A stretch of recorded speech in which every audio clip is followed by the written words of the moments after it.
We went to Joplin, Missouri, end of May 2011 with a team of engineers and students from Oregon State University to look at the damages which happened at the aftermath of the Joplin tornado at the last week of May.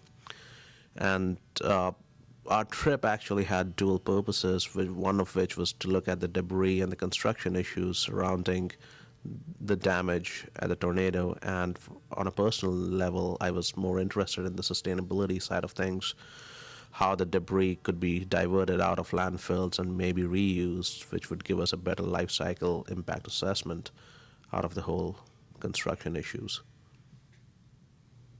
What we see here is a fairly newer construction for Joplin, Missouri.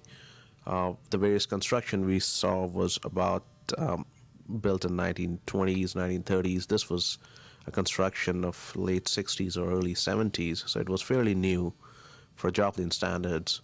So we see a lot of damages in this structure as well, and the damages were mainly pulling out of vinyl siding, and also what happened was a lot of roof blew off, and that breached the building envelope, and hence we see a lot of damages. On the far side of the building, we see a non-structural sheathing material. This is some kind of a compacted paper board, which is non-structural in nature, and this was predominantly used as a sheathing material. And there was no Tyvek or a vapor barrier which was used, and hence a lot of decay that we observed in the structural members, which led to the damages. So as I said, there was a lot of decay of the structural members due to the breach of the building envelope, and also due to the lack of a vapor barrier. And if we take a look closely, we see a window above this area from which the water might have seeped in through, and all the connections were decayed, and the connections might have lost their capacity to withhold loads. This is a 1906 built house which was wiped partially off of the foundation.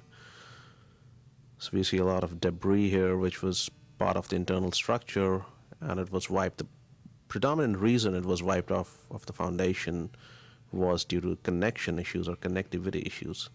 So there were no anchor bolts connecting the foundation to the bottom plate of the wall.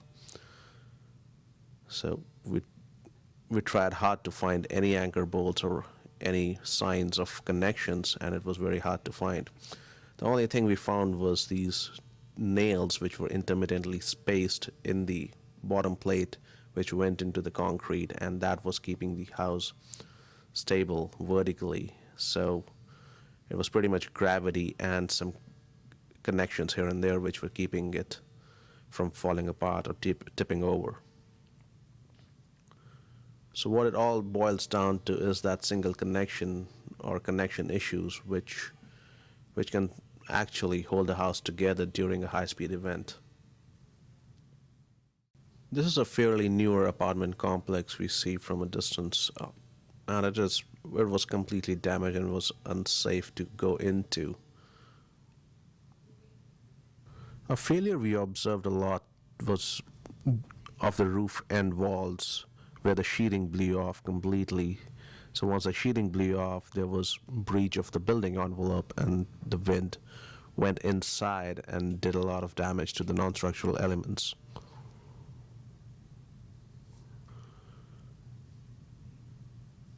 So we can see a lot of roof damages where we see sheathing just flew off because of the high wind pressure, and more damages was seen at the end of the walls rather than in the middle of the walls. Here we see a fair bit of damage in the middle of the roof as well.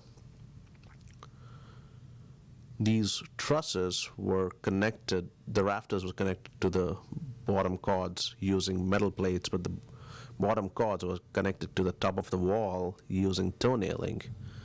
And that is a problem in high-speed wind events where the toe nailing just does not hold good. So it all comes down to the connection issues. If we design our connection properly, we might be able to minimize these damages.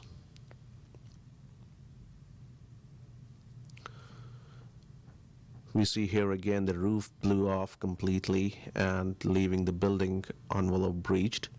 And also the brick facade fell off. The metal clips which attach the brick facade to the wall were not adequate and it just fell off.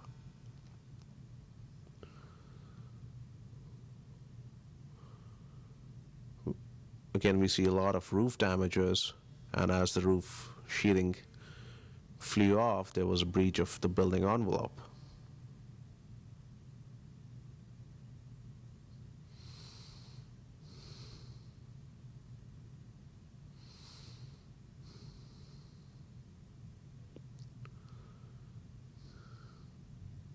As I said, the brick facade fell off, and that was due to the lack of the metal clips or the connection issues between the metal clips and the side of the wall.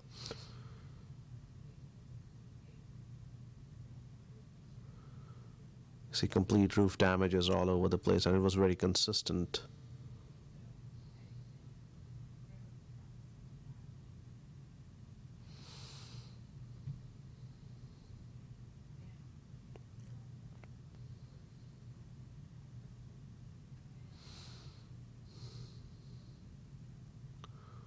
Even though the construction was fairly new, but still, if we don't connect or anchor our structural elements to various other elements, it is hard to minimize the devastation. And it's a prime example. Here we see toenails off the rafter into the wall, top plate of the wall, which is not allowed in the code. So if we have connections like this, it's pretty hard to prevent damages.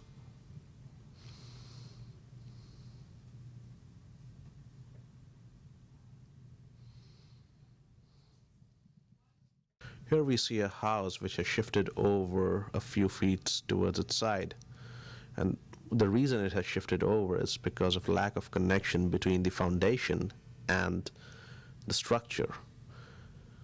The reason the house shifted over to its side is because the lack of connection between the foundation and the structure. It was connected using a couple of anchor bolts right at the corner, but no anchor bolts were there throughout the length of the wall. So primarily it was two anchor bolts which was connecting on either corners, which was connecting the foundation and the structure together. And we tried hard to look into what or where the other anchor bolts might be spaced, and we couldn't find any. So it was all unreinforced masonry foundation over which the structure was resting without any anchor bolts. So we found one anchor bolt in the length, and that was spaced way too apart from the other one, so the spacing wasn't adequate. And when we looked closely at what connected the floor joist to the wall system, generally in construction practices, the sheathing is overlapped from the wall into the floor joist, but we couldn't find any nail marks on the floor joist, so which led us to conclude that the sheathing was not overlapped to the joist. It generally does give you an extra reserve capacity to withstand some events, but in this case, this was not so.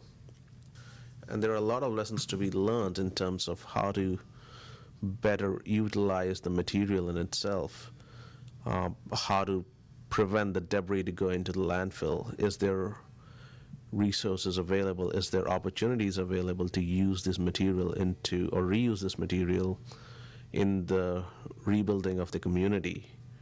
And what else can be done? So there are a lot of things to think about, and there are a lot of lessons to be learned.